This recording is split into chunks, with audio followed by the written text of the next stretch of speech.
بسم الله الرحمن الرحيم. الرحمن علم القرآن، خلق الإنسان علمه البيان. الشمس والقمر بحسبان، والنجم والشجر يسجدان.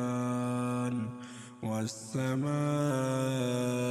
رفعها ووضع الميزان، ألا تطغوا في الميزان، وأقيموا الوزن بالقسط ولا تخسروا الميزان. والأرض وضعها للأنام، فيها فاقحة والنخل ذات الأكمام، والحب ذو العصف والريحان. فبأي آلاء ربكما تكذبان؟ خلق الإنسان من صلصال كالفخار، وخلق الجن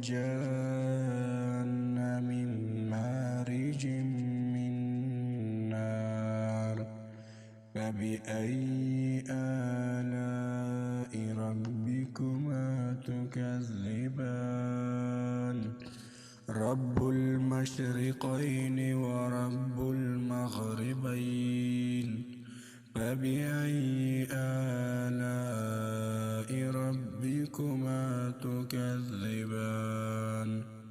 مرج البحرين يلتقيان، بينهما برزخ لا يبغيان.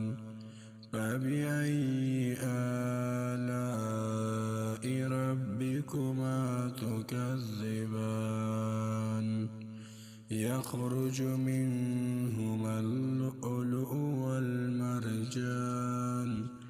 فبأي آلاء ربكما تكذبان؟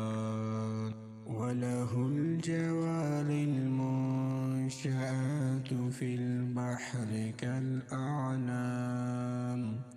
فبأي آلاء؟ كل من عليها فان، ويبقى وجه ربك ذو الجلال والإكرام. فبأي آلاء ربكما تكذبان؟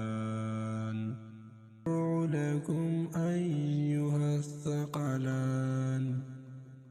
فبأي آلاء ربكما تكذبان؟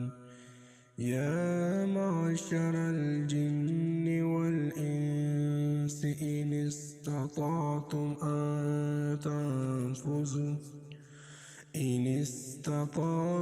أن تنفذوا من أقطار السماوات والأرض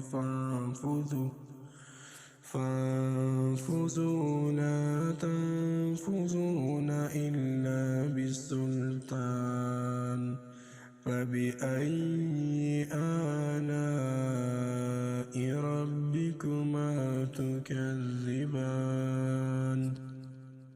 يرسل عليكما شواظ من نار، ونحاس فلا تنتصران. فبأي آلاء ربكما تكذبان؟ فإذا انشقت السماء فكانت وردة كالدهان. فبأي آلاء ربكما تكذبان؟ فيومئذ لا يسأل عن ذنبه يومئذ لا يسأل عن ذنبه إنس ولا جان فبأي